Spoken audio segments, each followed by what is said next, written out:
This Alexis. How many times did I call your name? He is not undecided. He does not want you. He literally said that. How are you not hearing this?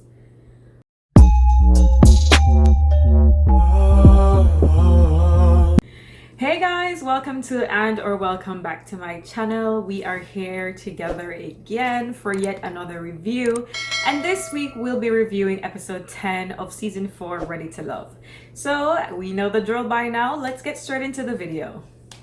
So the episode opens up with Amber and Alexis. As we know, last week the episode ended with Alexis basically going at Amber because of the whole kiss with Ron situation. So that's where this episode continues from. And so we have Alexis telling Amber, she's a Judas and she didn't expect that from her because she sees her as her sister in Christ. All that stuff. Basically, I see you as a sister, so I didn't expect that from you. So Amber owned up to the situation, and she starts to explain. Well, she's been saying, let me explain, if Alexis would just calm down for a minute, but eventually she got around to letting Amber speak. So Amber explained that she didn't really see a point. She owned up to it, don't get me wrong, she owned up to it, but she didn't see a point in letting Alexis know, because how she sees it is Alexis was already kind of deliberating over Ron because of the whole prayer issue. And so for her, she said the kiss didn't spark anything. So she didn't see a point in letting Alexis know about it, because then she would have based her decision on that. And she felt like it wasn't that big of a deal for her to kind of, view him negatively. And also she said it wasn't planned. She kind of said it was like a spur of the moment thing where she was going out with a friend of hers who was leaving or about to be deployed, and Ron had his friends, and I guess they all met up and one thing led to another.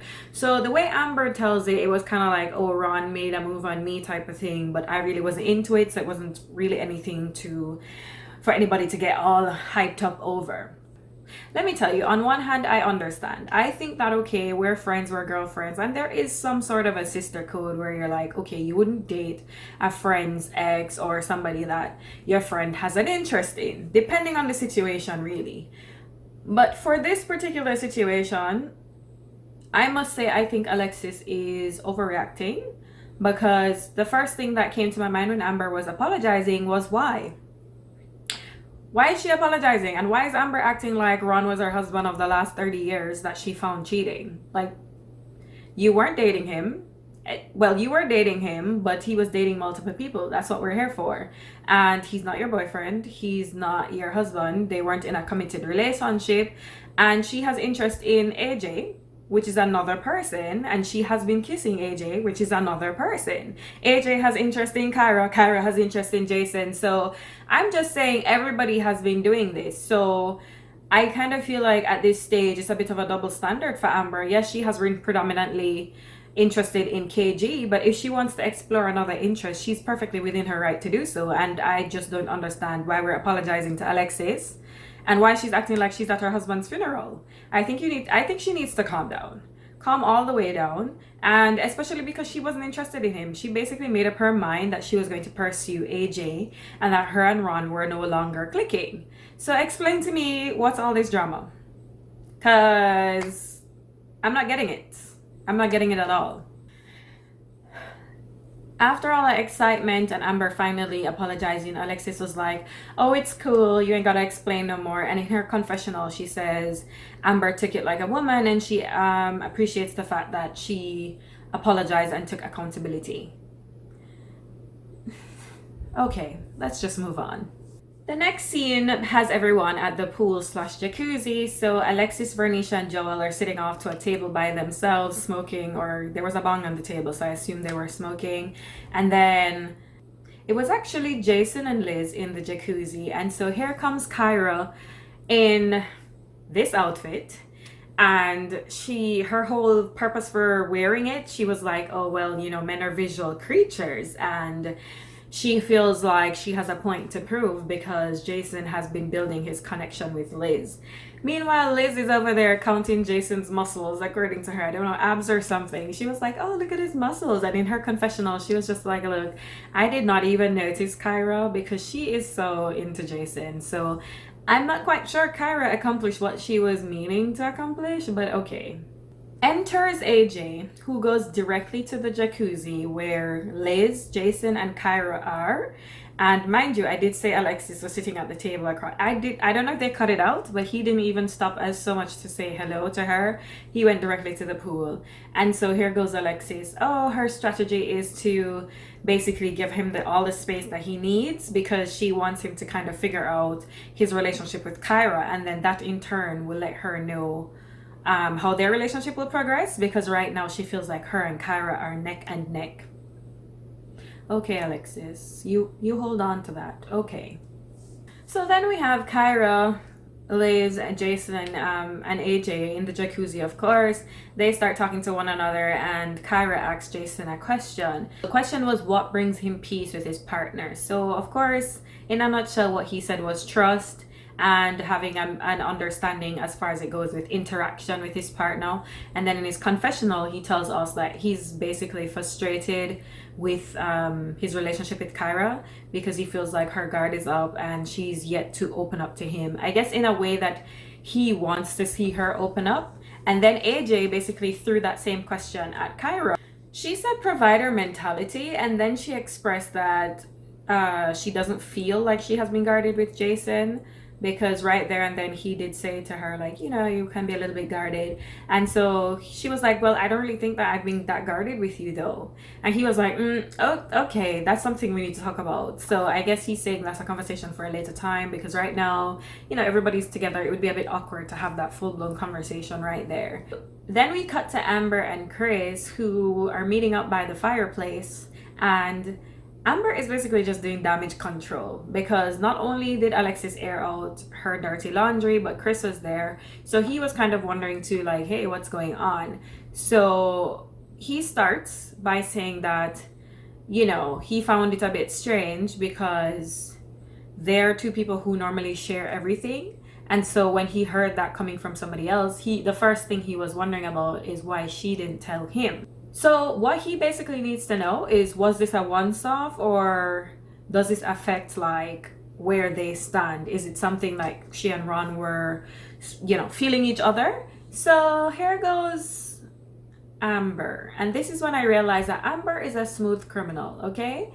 Amber has an innocent face, but I don't think she's anywhere near as innocent as we think, because I don't know, she's very sweet, but it's something about the way she talks to people. So she basically was like, oh, I'm just, so honest. She said something about her being an honest person. I'm always going to be open with him. And I meant to tell you, but at the same time, it was just something that kind of happened because we were with his friends, him being Ron, and he kissed me in front of his friends, and I didn't really want to embarrass him. She made it sound like so innocent, like, oh, totally unplanned.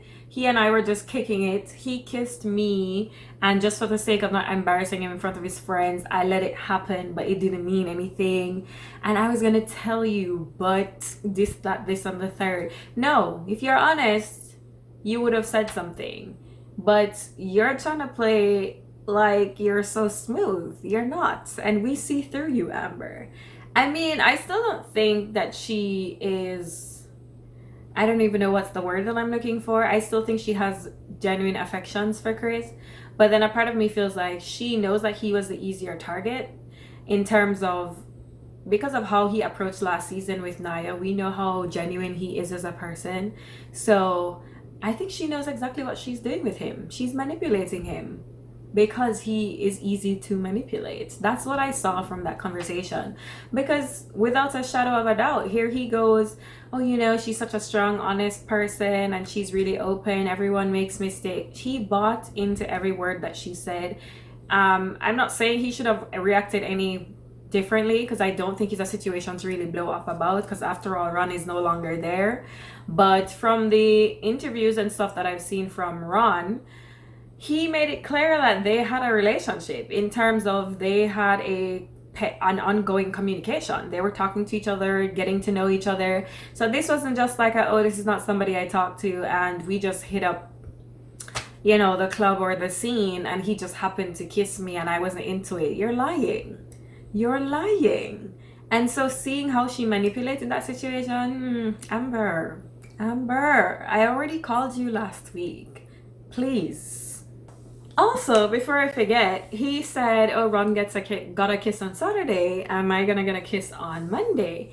And they kissed, and I'll show you right here what that looks like. And it was gross for me anyhow, but I'm glad they're back on the same page, because no matter how Amber is a little bit on the sneaky side, I would like these two to make it to the end as one of the couples, because they've been consistently on a good standing. So if not for nothing else, they can be friends afterwards, because I don't really see like heated passion between them, but they've been cool all throughout, and that I appreciate.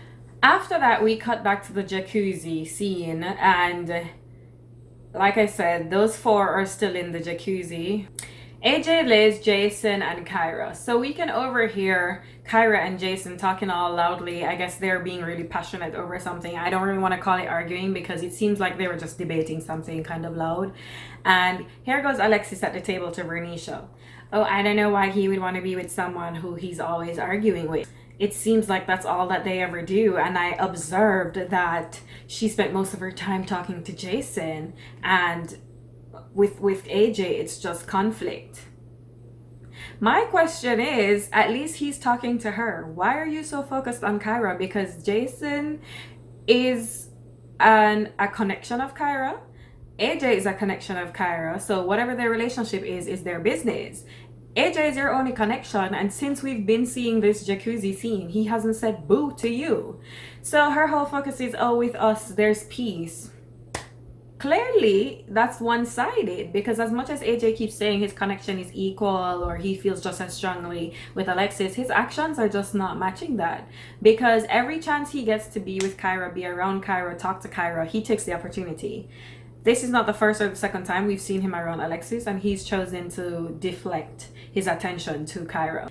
The next morning, we see Joel and Vern in the same room. He brings her a cup of tea, and she's expressing to us how happy she is, well, to him really, and to us in her confessional, that she's really happy with how situations turned out last night, because they had a good night and she decided to share a room with him.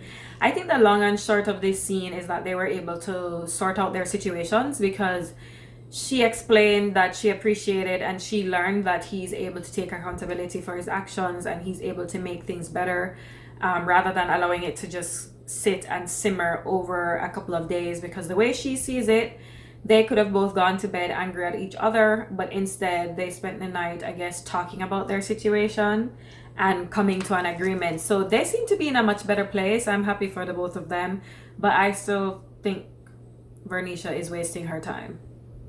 The next scene, we're in the kitchen and the ladies are cooking, but everyone is in the kitchen. And I think we're starting to see a little bit more of AJ's thoughts as far as it relates to Kyra, because to be honest, I was quite confused as to why he likes her so much.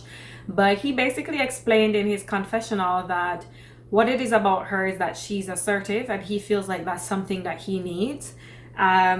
So I guess from the outside, it does look to other people like they're always going at it, but he feels like that's something that he needs, because I don't know if maybe he feels like it brings a balance to his life. Maybe he knows that he's somebody who will kind of just maul over you if you're not assertive in what you want. That's basically what he was expressing. And at the same time, we saw her confessional, and she was explaining that she feels her connection with him also growing, and she definitely thinks that both guards are coming down. So not just for her, but for him. So honestly, it looks like AJ is leaning towards Kyra, as we already know, but now it's starting to look like Kyra might be leveling out her feelings for Jason and AJ, because before it seemed like it was always more with Jason than AJ. Next we see Liz and Alexis having a little bit of a girl chat in their room. I guess they shared a room together, I'm not sure. And the long and short of this is Liz is elated. She's over the moon. Alexis is in her business, as she's in everybody's business, asking her how she felt about yesterday, what was it like. And Liz is just like over the moon. She enjoyed her day with Jason. Apparently they went on a date. So after the horseback riding, they had a good date and a relaxing day. And she's just all smiles. I mean, take a look at her face. She is all smiles. Alexis had to push it, of course, and asked if they kissed, and she said yes, they kissed. So Liz says she really, really, really likes Jason, and I think the feeling is mutual. I still think she looks like his auntie, but you know, who am I? Who am I to judge? If you love him and he loves you, why not, girl? Go ahead. Then we move to the first date of the episode, which is Kyra and Jason, and they play a bit of tennis, and then they get to sit down and start talking and having that one-on-one, which I really think is much needed in this relationship. So it starts with Kyra opening up and saying that she's a little bit, I guess, feeling weird about her relationship with Jason, because for this trip in particular, she finds that his energy has shifted and he is quite focused on Liz, or more focused on Liz. So after she says his energy has been shifted, she asked him why. And he said that with Liz, everything is kind of clear cut. She has been very forthcoming about what she wants, what she expects from their relationship. But with Kyra, he kind of feels like, I guess they've been riding the same wave for some time now, and that she hasn't really made it clear if she wants what she wants from their relationship. And she's a bit perplexed because she thinks from the beginning she has said she wants to date, she wants to have a relationship, and she's basically saying that she hasn't changed. Those are still her feelings. So then he asks, but who do you want those things with? Like, who are you gonna choose? And she responded by saying, well, she's still undecided. Just the same way he's undecided between her and Liz is the same way she's undecided between him and AJ. And he was just not accepting that answer. He kind of felt like, you know, at this stage who you want to be with, you know what you're thinking, so I need you to tell me like clearly who it is. But she felt like she's not going to be put on the spot and be forced to make a decision. She just needs some time because she feels like she needs to make it to the end of the process. And I agree with both. I think both of them are full of nonsense. I think they both know who they want at this point. But what I think is Jason would choose Kyra, but he's choosing Liz because he feels like Kyra is undecided, and he's waiting for her to say him first before choosing her. And I think it's the same way with her and AJ. AJ obviously likes her first, like her as his number one, but he's waiting on her to say him before he lets Alexis go. Now, I think everybody just needs to be grown and just allow people to do what they need to do, because at the end of the day, it's not regular dating, it is a game. And so if she just comes out and be like, oh, you're the one I'm choosing, obviously AJ is going to move on and select somebody else. And I think that's what she's avoiding. But I must say, she is straddling the fence she has been straddling the fence for quite some time. But I do think it's a bit unfair of Jason to ask her to be decisive and know who she wants when he is also straddling the fence. Like, even though you are leaning more towards Liz now, you have been hopping the fence just as much as she has. 1 minute it's her, 1 minute it's Liz, 1 minute it's Liz. So if you want her to make a decision, you make a decision also. So the second date of the episode is AJ and Alexis, and they're having this date in like a high tower and like a lookout tower. Anyway, so the date off rip starts out with Alexis apologizing to AJ for how she approached him the last time, and saying that she just had a lot on her mind and he calms her down and she needs that. Alexis gives me a headache, guys, because the understanding, it's like she just took it and threw it through the window. First of all, why is she apologizing? I know she comes on a bit heavy, but I found that he was quite disrespectful in the way he responded to her. He was like, relax, you're too heavy, blah, blah, blah. I don't know what she's apologizing for. I feel like he's the one who needs to apologize. If anything, she could be like, I could have been calmer in my approach, because I do think she gets a bit, you know, she comes on a bit much a lot of the time, but he was really disrespectful. Anyway, they do say love is blind. Separate and apart from that, in their conversation, as usual, she wants to know where she stands. She wants to know if she's in a higher position than the other woman. And that seems to be Mrs. Fly's main focus all the time, which is why she misses the important things. And so AJ gives her this generic, oh, I think what we want sometimes is different from what we need. Y'all, I wrote it down because I'm gonna butcher it. So he says to her, he thinks everyone's having a bit of a battle right now between what they want and what they need. And then after that, that is when she asks him, where is your heart at right now? And this is my problem with Alexis. She doesn't listen with an understanding. It's as though she just asks a question, and whatever the answer is, she will reinterpret it to mean what she wants it to mean. Because before she even asked that question, he literally just said, and he's generalizing by using the word everyone, but what he means is, I'm having a battle between what I want and what I need. And he then goes further by saying to her, and I quote, sometimes what you need isn't exciting, it's safe. Safe is you. So he's telling you outright, you're what he needs, but you're safe. So that's not really what he wants. What he wants is excitement, and he's getting that excitement with Kyra. So she's on the outside like, oh, you're always fighting, because make no mistake, she brought it up. She was like, oh, I don't mean to talk about anybody else, but with me, you get a peaceful relationship, and with others, it's as though you're always in conflict. That's your problem. You're always in somebody else's business. Mind your business. Mind your business, okay? Focus on you. She's always pointing fingers. He literally just said, I don't want you. But I know that you're the person that would probably be better for me in the long run. But you're boring. You're safe. And then at the end, she's like, oh, I really appreciate the conversation AJ and I had. I really appreciate the time we just spent together. I'm still not totally satisfied with like where I am in terms of like she's still not totally secure. But because she feels like he's still undecided. This Alexis. How many times did I call your name? He is not undecided. He does not want you. He literally said that. How are you not hearing this? My God. This girl, moving on. So at this point, we're coming down to the end of the episode. So as usual, Tommy makes an entrance. And Tommy starts talking to everyone, but this time instead of talking in a lounge where he's speaking to them as a group, he's going around and speaking to one or two persons at a time.